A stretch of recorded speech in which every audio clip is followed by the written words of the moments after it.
All right, so let's get to our next topic, and that is exile, galut. Exile, galut. So, where does this idea come from? Where do we get the idea that the Jewish people are going to be exiled? Do we need to be exiled? Why? From where? Is it a geographical thing? Is it a spiritual exile? What exactly is this idea of galut? And why is it so important that really all of Jewish history is going to be founded on this one idea, and it goes way back to Avram Avinu. Way back to Avram Avinu, right? The first Jew, if you will, where we see the idea of exile even crops up during his life, and then continues not so much into Yitzchak. Yitzchak is kind of pushed aside. He did not go into exile. He actually wasn't allowed to leave the land of Israel after the Akedah, but really doubles down with Yaakov Avinu. Why are we exiled? Why can't we just sit happily in one place? Because if you look at all of Jewish history, my dear friends, you'll see that we are the people of exile. We can't sit still in our land. Remember, Avram Avinu was told to Lech Lecha, to go to the land of Israel, to the land he's going to be shown, Asher Areka. As soon as he arrives, what happens? There's a famine, and he leaves. And we see that his life is one of constant movement. Why is Abraham spending the entire life living in a tent? Were there houses in the days of Avram Avinu? Did people live in actual houses? Yeah, they did. There were rudimentary homes made of brick and rock. People knew how to construct. They had tools to construct them, and they lived in them. Why is Avram living in an ohel? What?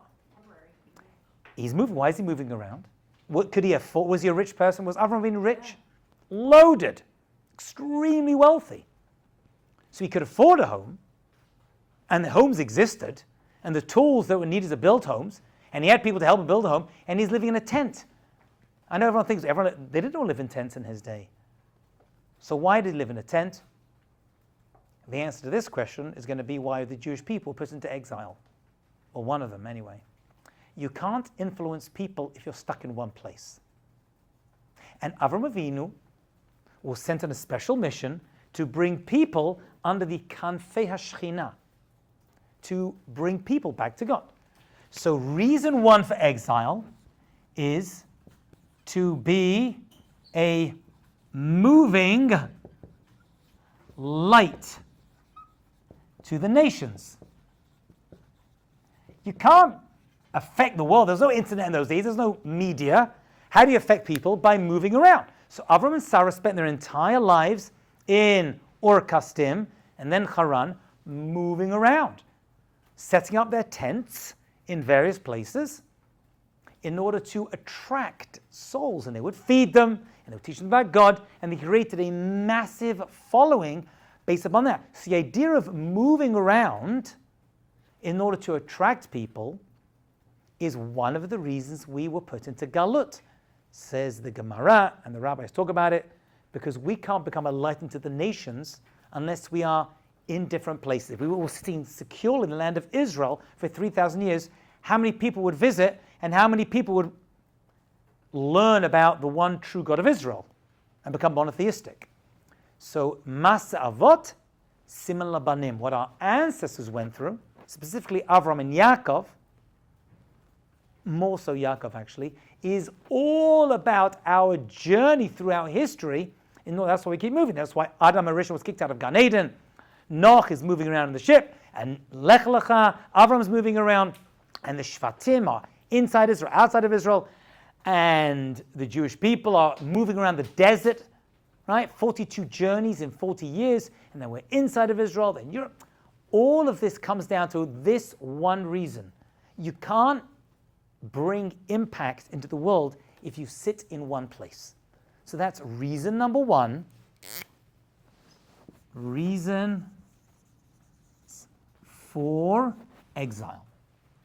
What's the other reason we're put into exile from the land? Yeah? I was going to ask about the first reason? Yeah. Is it just like why were we put into galut? Because like being Orla Goyim? Yeah. That's reason number one. That's like a reason? That's a reason. That's one of the reasons. The other reason may seem contradictory, but there is another reason. But that's one reason God put us into galut, in order to impact the world. It's uncomfortable and unpleasant, because no one wants to be shifted and shunted around the world. Right? It's very humbling and painful, but that is one reason God puts us into galut. Reason number two, we say in the Musaf of Shabbat, Mipnei chata'enu galinu me'artzenu, because of our sins. And this we mentioned already. Right? Our sins led us out. It may be very different from the first answer, but one of the initial reasons, right, that we see to get rid of our sins, just like Cain killed Hevel and he became a wanderer, galut itself is machaper. Galut, exile, being kicked out of the safety of your home and having to travel, takes away a person's sins. It helps to machaper, to remove, atone for sins. Being in galut? Yeah, the process of actually going into galut actually helps to atone for sins. And people used to do that, by the way. People used to actually travel and leave their homes in order to find kapara, to find atonement. That's the second reason for galut. We're going to see a few more as the weeks pass us by, but those are the main reasons. So exile is an integral part, from whichever perspective you look at it. And Moshe Rabbeinu warned us a number of times in the Torah, before we even got in, that if you mess up, you're going to be kicked out. If you're not fulfilling your mission as an Orla Goyim in the land of Israel, God's going to push you out. The traveling itself is going to become the kapara. Are we good? Questions, thoughts, comments? Oh, fantastic. Okay, so let's jump from Avram Avinu to who we are going to call Mr. Galut. If there's one person in Jewish history who represents the idea of Galut the fullest, it's going to have to be Yaakov Avinu. So we're going to have to examine, and this is actually in your future books, so you're going to need this from your books. Yaakov Avinu's life really is going to represent Galut. And let's just understand who Yaakov was and why he gets the job. So we said that Avraham, if you remember, Avraham is morning. He represents the idea of birth, of daylight, of morning. That's why he created the tefillah of Shacharit. Yitzchak is all about afternoon. He created the idea of afternoon prayer. Suach Basada, he went out in the middle of the day to pray. So he's Mr. Afternoon. Avraham prayed in the morning. Yitzchak is Mr. Afternoon. So Yaakov is nighttime. Now, nighttime is scary. The word night in Hebrew is erev. Erev. The word erev is related to the word mu'urav, mixed up. Because it's nighttime, it's dark outside, and everything's mixed up. That's where the word erev is related to the word mu'urav, mixed up. So erev is night, but it's also mixed up.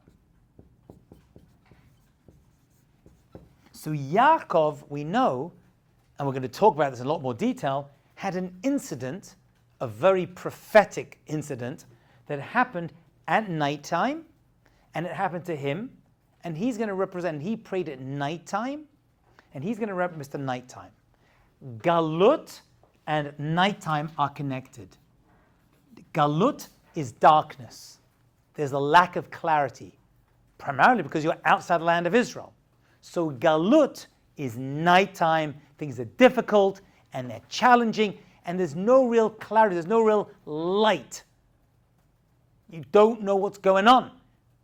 Because in Galut, you are under the control of other nations. That's what Galut is. That's going to help us understand why one of the 4 Galuts we went through, we were in the land of Israel. one of the 4 exiles the Jews people went through, the Greek exile. We were in the land of Israel, but the Greeks were in control of the land of Israel. So that's called a galut. Galut, therefore, does not just mean geographical displacement from the land of Israel. It means we're being controlled by another nation. Usually that means because we're outside, we're living in their country. Other nations and governments and dictators and monarchs are controlling us. Whether it's Achashverosh, Cyrus, the Greeks, the Romans, all those are galut. It can also mean we're kicked out of the land, but it can also mean that we're in the land of Israel and still being controlled by foreign forces. That's why the Hanukkah story is considered one of the 4 galuts, which we'll get to in a minute. Okay, fine. So that's Yaakov. He represents nighttime. What happened to Yaakov Avinu's life that is going to be Masa Avot Siman Labanim? What happened to our forefathers is a sign for the future. So Yaakov had a twin brother whose name was Esav. And Esav threatens Yaakov Avinu and says, I'm going to kill you for stealing my birthright trip.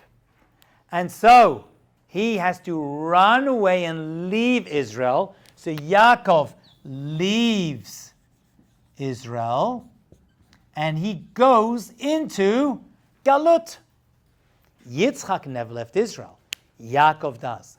And he spends a long time in Galut working for his uncle Lavan and gets married in Galut and has kids in Galut, has children. And then he returns to the land of Israel. When he returns, is he in good shape or is he in bad shape? He's in amazing shape.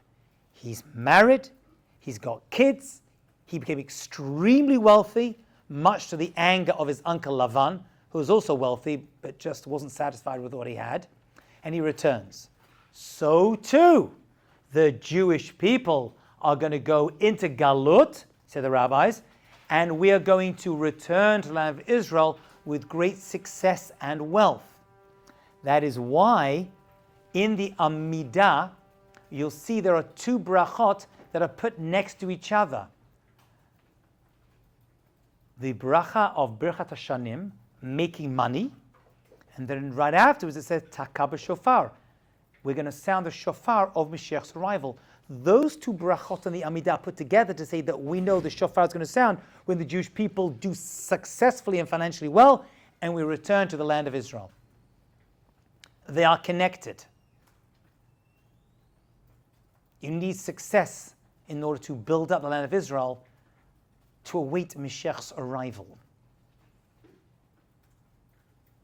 Yep.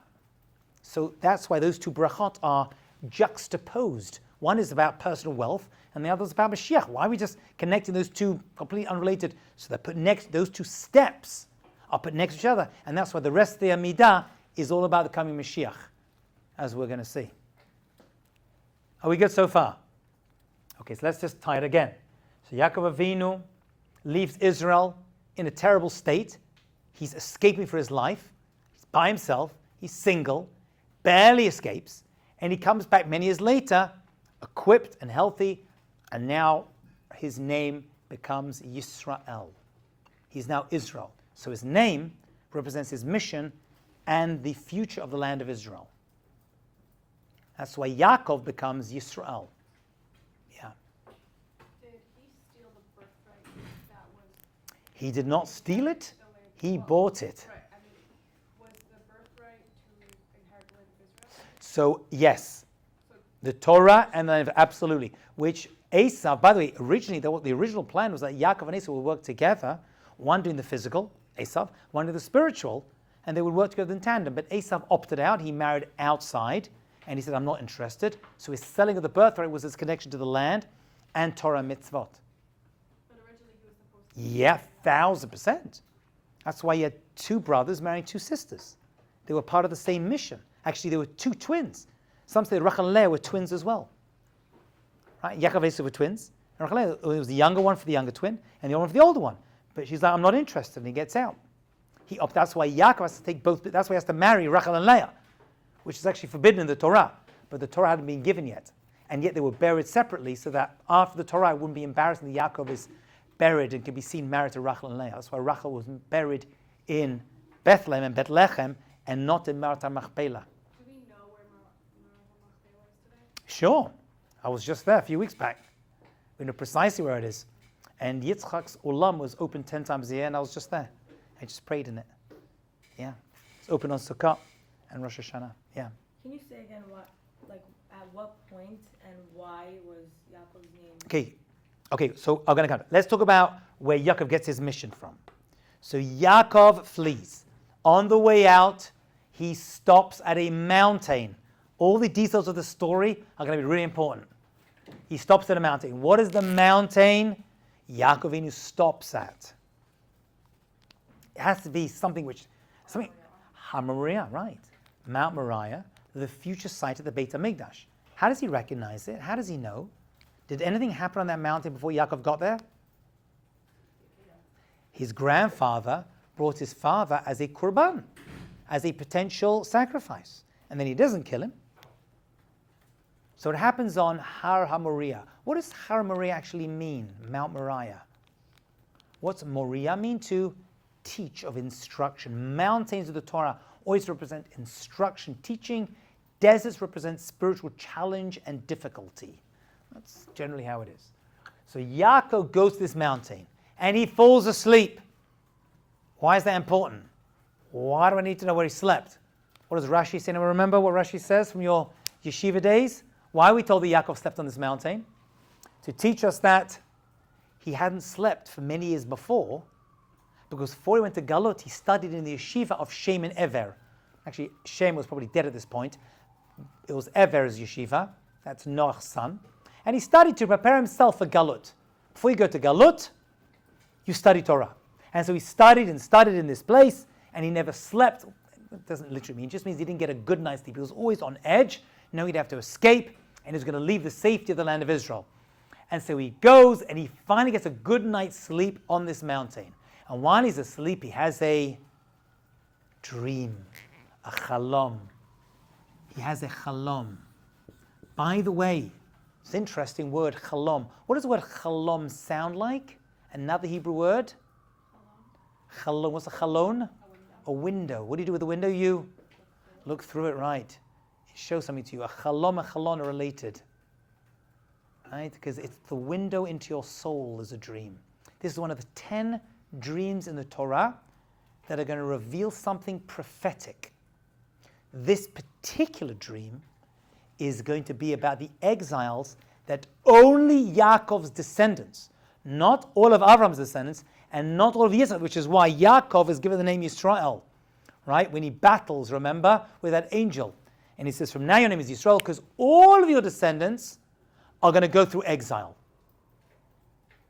It's exclusive to you, Yaakov Avinu. All your descendants are going to go. In what form did he have this dream/window of knowledge shown to him?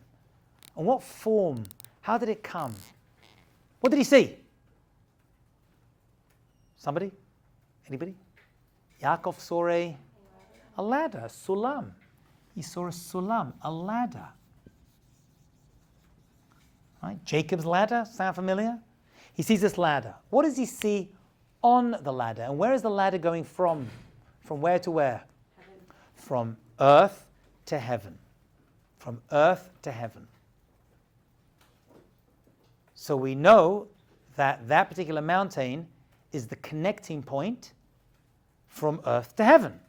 It's called Shar HaShemayim, the gateway to heaven, which is why all prayers pass through that point going up to Shemayim. Another discussion, not for now. And he sees it, he's like, whoa, I didn't realize. He wakes up, I didn't know Shar HaShemayim. And he sees a ladder. What does he see on the ladder? Angels. And they were going up and down. Olim v'yordim. Up and down. Olim v'yordim. That is correct. Olim and yordim. going up and down. How many angels did he see? We know this information. It's written in the Gemara. 4 angels. He sees 4 angels.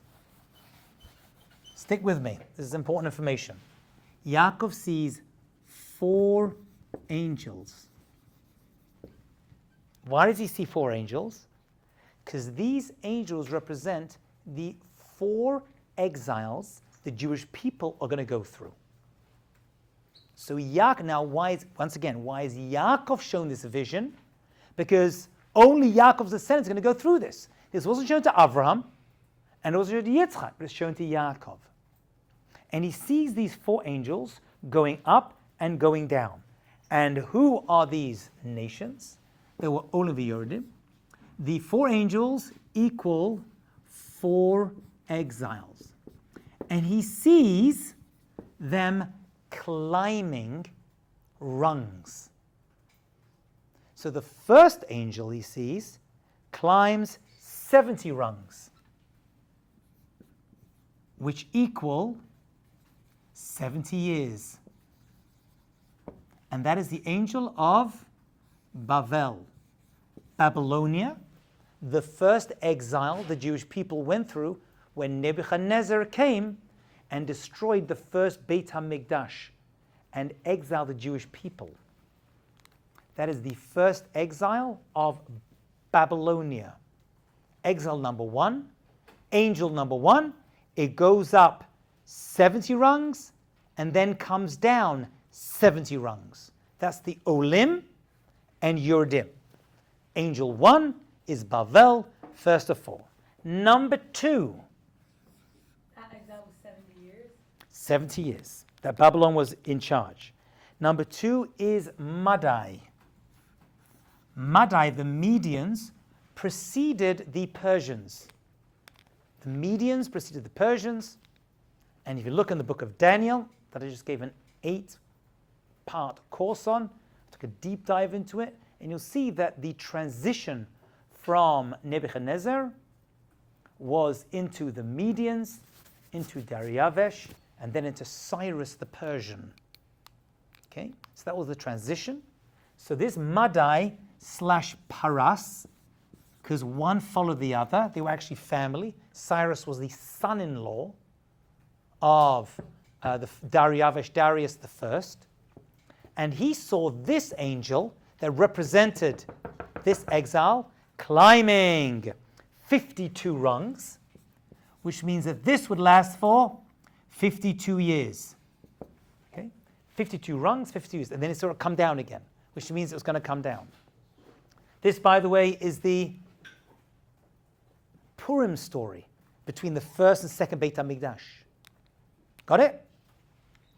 Then he saw a third angel, number 3. And by the way, Yaakov saw this, but there's one other person who I just mentioned who also saw this in a different form, in the form of beasts, that you can look inside your book, The Future, and I've detailed the beast, Daniel the prophet. Yaakov and Daniel were the only 2 people in world history that we know of who knew the exact arrival time of Mashiach, which makes sense because they got the revelation about the 4 exiles and when they were going to finish. Actually, Yaakov was about to reveal that information to his kids, and then Hashem prevented it from doing it on his deathbed, and that is why the parashat at the end of Bereshit are closed off. Parashat Vayechi closed off because that information was not allowed to be passed on. So only Yaakov had it, but Daniel the prophet had it too. He was a very great individual. Okay, so that's Madai and Paras, 52, and that's 52. Next is the third exile, which is during the Second Temple period, because after this, the Jews were allowed to go back and build the second Beit HaMikdash, right? That's Esther's son, Darius. Esther had one child with Achashverosh. Darius II, gets to go back they build the second Beit HaMikdash, and that ends up with the third kingdom. And for 130 years, we have Yavan, the Greeks, controlling us. 130 years they control us, And that culminates with the Hanukkah story that ends that piece off. So this is about 200 years into the second Beit HaMikdash, which stood for about 410 or 420, whatever it was. That's Yavan, that's Greece. That starts with Alexander the Great, and then Ptolemy and all the terrible stuff that happens. So it's Purim story, Hanukkah story. So this is an exile, but it's in the land of Israel. This is galut. And that's the proof, if you remember, that galut doesn't just mean geographical displacement, because the Jewish people are in the land of Israel. Not all of them, but a lot of them, not even the majority. And finally, number 4. This is the last angel that Yaakov Avinu sees ascending. How many rungs does he see this angel ascending? For how many years are we going to be under the final exile? And what is that final exile? So there are 2 names you see given for this exile. One is Edom, and the other is Romi, the Roman or the Edom, a reference to Esau's descendants, and this is the Romans. That's the whole Tisha B'Av. They destroy the second Beit HaMikdash, and Yaakov Avinu sees this angel going up and up and up, thousands of rungs, and not coming down. And he freaks out. And he says, I can't see. And Hashem says, I'm going to tell you when the end is going to be, but don't worry, the end is going to come, and even this final exile will end for the Jewish people. I'm going to mention now a 5th exile that is mentioned, hinted at in the book of Daniel, and mentioned explicitly in the works of Rav Chaim Vital, that at the end of days there's going to be a 5th exile that is going to be short and difficult, and we're going to be controlled by the Bnei Yishmael, the Ishmaelites, and that is going to be right at the end of days. That is hinted at by Daniel, because Daniel interpreted a dream of Nebuchadnezzar when Nebuchadnezzar saw a large statue. Just a little bit about Daniel, because he's very, very important in understanding the exiles. Daniel was a child who lived in Israel, a young boy, and he was kidnapped. Nebuchadnezzar destroyed the first temple and then kidnapped, we're not too sure, it could have been hundreds, could have been thousands of young Jewish boys and girls. Do you know why? Kidnapping of Jews is not a new thing, but he did it smartly, because he wanted to use Jewish seichel, brains and information, to help him build his new empire. So he took them all into exile, and he treated them really well. He gave them the best food, accommodation, and teachers. One of these young, we actually know who 4 of these young kids are. One was called Daniel, and Daniel had 3 best friends called Hananiah, Mishael, and Azariah. You may have heard those 3. Those 4 people always go together.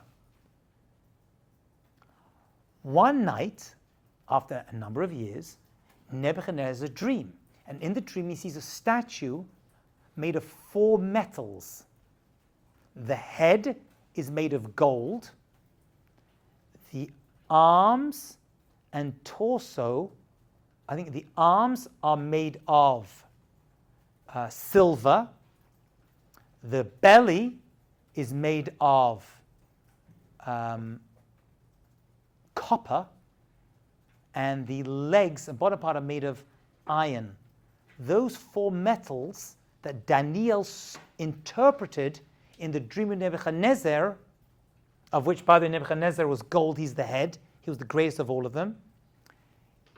He saw in those 4 metals each of these exiles. The last one, the Roman Edom one, is legs of iron legs, right? The strongest, and that's them.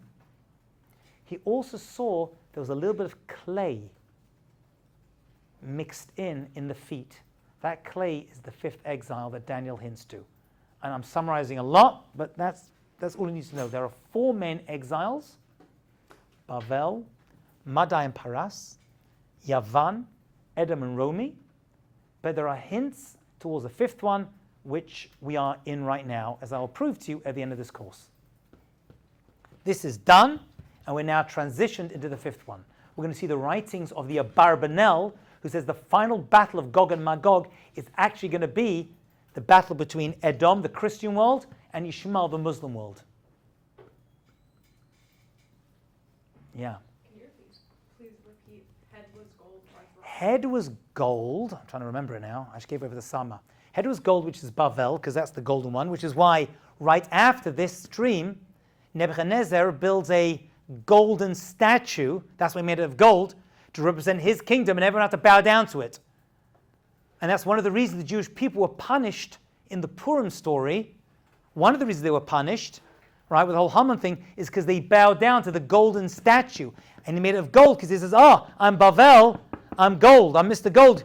That's why he put it made of gold. It was gold, then it was silver, then it was copper, and then it was iron. Those are the 4 parts going down. And then he saw clay mixed in, cheres mixed in, and usually they don't mix, at the bottom to see the transition from Edom to the Bnei Yishmael, right, the Muslims. I don't say Arabs because the Persians are Muslims, or it's a Muslim country, but it's not, they're not Arabs. Okay, by the way, as a side point, there is a gematria connection. I don't do much gematria, but it is interesting, between Olim v'Yordim and these 4 exiles. If you take the words Olim v'Yordim and Bavel, Madai, Yavan, and Romi, they come out to 428. So Olim v'Yordim, going up and going down, have the same gematria as the 4 main nations the Jewish people had to go through exile under. 428. They have the same. Same gematria. Olim v'Yordim and Bavel, Madai, Yavan, and I have to look up. I've forgotten now. And Romi come to 428. It's the Romans, right? Because they destroyed the second Beit HaMikdash. Good? Are we clear? Okay. So that's what Yaakov saw in the dream. Suddenly his dream takes on a lot more significance, right? He's basically shown the entire Jewish history up to the end until Mashiach's arrival. He's equipped and downloaded with all that information. Good? And Daniel repeats it later on when he deals with the first, because he was, basically Daniel lived right through this Bavel thing, and he existed in Paras. Actually, he, according to one opinion, we'll see next semester when we do Megillat Esther, he was Hatach, right? Yeah, Lachtok, because his power was cut. In the Purim story, he actually died, or some say killed, during the Purim story. That he was killed? Yeah. He actually, I think Daniel was an incredible individual, and he served under 9 leaders. He was an advisor to 9 leaders. But it started as being kidnapped as a child. Some say he was a prophet. The Abarbanel says he was a prophet, and that's what I go with. Some say he wasn't a prophet, but he was a very great individual. And that's why Daniel does not appear in the book of prophets. It appears in the book of writings, Ketuvim, not Nevi'im. One opinion is, because it was put in the prophets, then we have to figure out when Mashiach's arrival would come. So the Gemara says in Megillah, the reason the book of Daniel is not a book of prophets, because if it was, we could figure out what was going on, so it was kept as a mystery and put in a different set of books, the book of writings. Some say no, it's only because he wasn't a real prophet. But the Abarbanel says he was a prophet, but his book is put in the book of writings, not in the book of prophets. You can go with either interpretation. Yeah. What does the clay being mixed in? So, like, what does that have to do with? How is that a sign of the 5th? So the 5th exile, because they're not a metal, they're not a nation state. Right? Yishmael are various nation states, not like you have epicenter of Rome and epicenter of Greece. Here they're spread out. They're not one melucha, and they appear at the end, which is why they're the feet. Right? Because you're going through history. The history starts with the head and makes its way down the body and ends up with the feet. And they're cheres. And they're mixed in, but they don't mix. Right? Iron and clay don't mix together. But that's how Nebuchadnezzar saw it, and that's how Daniel interpreted it, according to how people interpret it. So they say that's the final battle is going to be between these two. Some say no, the final battle is going to be between Yishmael and the Jewish people. Okay, when we get there, we'll see. That's going to be the battle of Gog and Magog that we'll talk about at the end of the semester. Oh, well, near the end. And that's Arabs, not Muslims, you said? You've got to say I'm Muslims because we know the only nation that we know of today who is mentioned in Tanakh as being part of Gog and Magog, one nation that is listed in the book of Ezekiel when he talks about the nations of Gog and Magog, that's one nation whose leader is Magog, is he lists all the nations that make up. There's only one that we know today, and that is the first one he mentions, and that is Paras, Persia, modern-day Iran. Happens to be that Iran is a Muslim nation, but they're not Arabs. They're not Arabs. They're not from Arabia. And their leader, it says in the Torah, was Magog. Ezekiel says Gog and Magog are going to come at the end of days to attack the Jewish people land of Israel, and the first nation he mentions that we know of is Paras, Persia. That's in the books of Tanakh, in Ezekiel. But how is it connected to Magog, like it says in the Torah? That he is Magog. Magog is a bunch of nations. We don't know who their identity. That's the only identity that we know of. That's it. A question. I heard that a lot of Jews will die when Mashiach comes. Okay. So the question of will a lot of Jews die when Mashiach comes? Short answer is chas v'chalila. There's a lot to say on that. Any negative prophecy can be diverted through teshuvah, tefillah, and masim tovim. So any negative prophecies the Rambam will see can be averted. Any positive prophecy, like Yaakov had and Daniel had, that we're going to go through these four exiles, but we're going to come out at the end with Mashiach, must happen. That's why Mashiach is a given, and you must believe in it. But you have to believe we're going to go through difficulties. In other words, there's a war predicted of Gog and Magog, but maybe we won't deserve it. According to some, it's going to be much less because we went through a lot of difficulty during the Second World War. They quote the Stipler as saying that. It's difficult because the description of Gog and Magog is taking place in the land of Israel around Yerushalayim. That's how it's described in the book of Tanakh, as I'm going to show you. So it's difficult to say that that was Gog and Magog, but you can say maybe that Hashem has more mercy on us that we went through that terrible trial. We're going through Gog and Magog right now. I don't have a shadow of a doubt. Yeah. Can Bnei Ishmael convert to Judaism? That's a great question. One of my teachers told me, I have seen it inside, he said it's in the name of the Abarbanel, but I never saw it. He says that real, true Ishmael don't convert to Judaism because they don't need to, because they're part of a monotheistic faith. So anyone can convert, but you'll see Edom convert, but you'll never see a true Yishmaelite convert because they don't need to. I'm going to add that Yishmael did teshuvah before he died.